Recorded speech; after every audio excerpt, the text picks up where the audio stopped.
They came in and they were smiling, telling me how cute I was. They were very personable. So I was prescribed estrogen and spironolactone on my first appointment with the endocrinologist. It was atrocious. I had horrific hot flashes, sexual dysfunction. I experienced extreme pain. I had extreme muscle spasms. I would be at school and I would literally collapse. I had very low bone density for my age. I had spontaneously developed an ulcer in the back of my bladder, so I was peeing blood.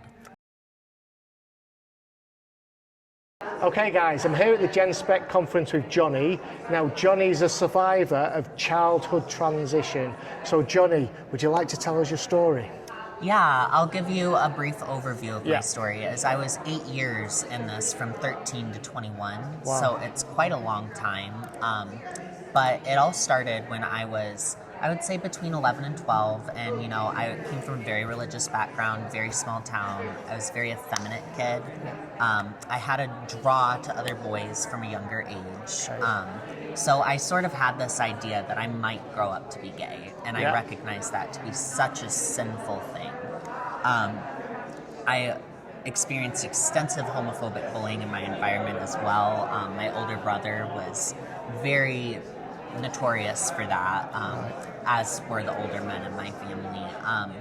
And as I was starting to approach puberty, my attraction was starting to grow stronger. I was praying every day for God, please take this away. Please make me straight. And it just never happened, you know. And as I was approaching 12 to 13, I started getting peach fuzz on my face. I never had any sex education or biology class. So this puberty coming on me, I had no context for it, you know what I mean? And naturally with that, my attraction was growing stronger, and I was becoming incredibly afraid and frustrated with that. Around that time, I was also following beauty gurus online, some of whom had begun to transition themselves from feminine gay men, and had spoken about how much it improved their life. They no longer dealt with people driving by and calling them the F slur. They no longer dealt with people throwing cans at them and calling them homophobic slurs, you know. They just were able to find a boyfriend or a husband and just like disappear into society, and it was just made to sound like it solved all of their problems. So that kind of planted the seed. I had also had a tutor at that time who was a daughter of a friend of my mom's, who was a lesbian, who had started transitioning to be a straight man. Right. And she and I would talk, and, you know, kind of the same thought process. We came from the same town, the same one red light town. And she had given me the information for a clinic at University of Michigan that she had gone to that was helping her out with all of this. So that's sort of how my mom found a way to get me into this clinic. We thought we were going there for psychological help. My mom was under the impression that these people would talk to me and just help me accept myself and get comfortable with, you know, the person I was growing to be. And that was just not the case. This gender therapist that I saw, this psychologist / social worker, was extremely polite and friendly, but she listened to my story as I was telling her all of my insecurities, my worries with religion, my fear of going to hell for being gay, you know, and she twisted that worldview against me. I recognized as an adult. She was like, well, yeah, it would be hard for you to be a feminine gay man, because you know gay men want men. And, you know, we could absolutely help you out. And, you know, some of this stuff is completely reversible in regards to blockers and such. And that sort of got me started on the track. She had referred me after a single appointment to an endocrinologist at a very prestigious university in Michigan. And in that first appointment, the endocrinologist echoed some of the same things that I had told her, like, yeah, it would be hard for you to be gay in the world. He had also brought in a whiteboard and did a demonstration for my mom and I, saying, well, you might not actually be gay. If you're effeminate and you're desiring this, then you were probably born in the wrong body. And he had demonstrated that I might have had a feminized brain in the womb, that there may have been a delayed release in testosterone because your brain forms first. Yeah. So my brain would have feminized, and then testosterone would have released and masculinized my body. So he explained this was not an alternate sexuality. This was not me just having this internalized homophobia. I had a neurological condition and was literally in the wrong body. So therefore, hormones was the only treatment that would solve my distress. And you believe that? I did. I was very young child. I was a very naive child too. I was in the 7th grade. I was only a year out of pretend play. Yeah. So I really had, and I had no biology class because I went to a Lutheran private school. Okay. So I was learning that the earth was 6,000 years old Yeah. and dinosaurs never existed, and so I truly had no context. Yeah, why wouldn't you believe a professional as a young child? And they acted, they came in and they were smiling, telling me how cute I was. They were very personable, you know what I mean? So even though they were saying things that, we hear this and we're like, oh my gosh, that's so awful. You have to think about the demeanor that they had approached us with. They were not coming in and saying, you have to do this and this, that, and the other. They were complimenting me, complimenting my mom, telling her that she's saving my life, bringing me there. Wow. It was... so they're getting mum on board as well? They used flattery. However, she was still very skeptical. She did not want me having permanent changes. Okay. But at the time, she had just lost a business and we lost 10 acres of property. So we were living hotel to hotel with her work. Wow. So we were homeless. Not destitute homeless, but we were. Yeah. And they knew that. I was a ward of the state as well, as my father had renounced custody of me as a young child. So therefore the state had partial custody. And these doctors said, well, if you're not going to be an accepting home, meaning if she didn't allow me on the hormones, they would find me an accepting home. Wow. And that, I remember when they told her that, and I just saw tears That's immediately blackmail, roll up isn't in it? her That's eyes. blackmail. Mm-hmm. Yes, it very much was. And even to this day, after I obtained my medical records, there's no actual consent form. So she really never consented to this. It was entirely done under coercion. Just as a child, I didn't catch on to that. It took me many, many years of growing up and developing more adult faculties to really recognize what had happened was inappropriate. Right. So what did they actually prescribe for you? So I was prescribed estrogen and spironolactone on my first appointment with the endocrinologist. So this is before any puberty blockers or hormone Yes, blockers? I was technically too young at the time to be given puberty blockers. So they said. I was diagnosed with an unspecified endocrine disorder related to puberty, which is not unheard of, so I am learning in this field of gender medicine. And when I had turned 14, I got an official diagnosis for gender dysphoria, and then they got my blocker implanted. And I actually still have the scars here. You can see where the implant was, and that's where he took it out. Wow. And it was about that long.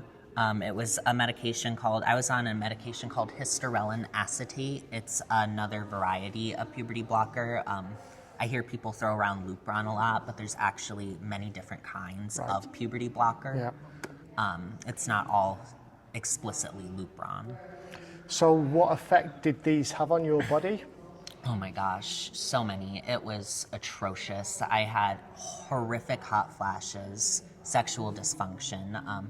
I wasn't really sexually developed, but around the time that I should have been, I experienced extreme pain if any blood flow were to go, I had basically no libido. I had extreme muscle spasms. I would be at school and I would literally collapse because the muscles in my legs would just start spasming. It was so ungodly painful. No one ever believed me. They also had an effect on my bone density at that time. I had very, very low bone density for my age. It's hard to say what was explicitly puberty blockers and what was estrogen, as I was on them both at the time. And he changed my hormone prescriptions frequently, either upping my dose or lowering it, or At one point, he'd prescribed me progesterone, so it's hard to really say what was explicitly just a blocker. One thing I do believe was explicitly the blocker was my freshman year of high school, I'd spontaneously developed an ulcer in the back of my bladder, so I was peeing blood for many, many weeks, and no one could figure it out. I mean, I went to a urologist, they did all sorts of tests, they took a biopsy, they found no pathology, no bacteria. They didn't understand why I was getting ulcers in my bladder. And this completely freaked out my mom. You know, she was already skeptical, already dealing with this amount of coercion, and she threw an absolute fit. And eventually, I believe it was in October, I don't remember if it was 2019 or 2018, but she finally, I think it was 2019, she finally got it taken out officially. And all the ulcers healed. Everything went. I don't have muscle spasms anymore or anything like that. Were you still on the estrogen at the time? Yes, I was on estrogen for many years after that, in fact. I had went from the blocker back to spironolactone, and eventually I would switch from spiro to another medication called finasteride, which men use to like prevent balding. It's another anti-androgen. Right. Okay, so when did the change happen? Did you realize yourself that there was that you'd made a mistake, or realize that those prescribing you with these medications had made a mistake? When did you realize it was wrong and decided to do the turnaround and detransition? Well, it was a very slow realization, you know, because they had me so wrapped up in this ideology that I truly believed that I had a biological condition that was causing this. So I was on the hormones for many, many years until December 2023. I had a new endocrinologist at this time. I hadn't spoken to my original one since 2021, but my prescripts were being filled.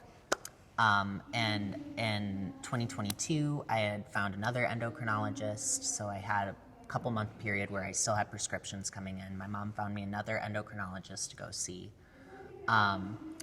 And I saw her up until December 23, and she told me, it's probably a good idea if you start weaning off of this stuff. You know, I was crying in her office every single appointment.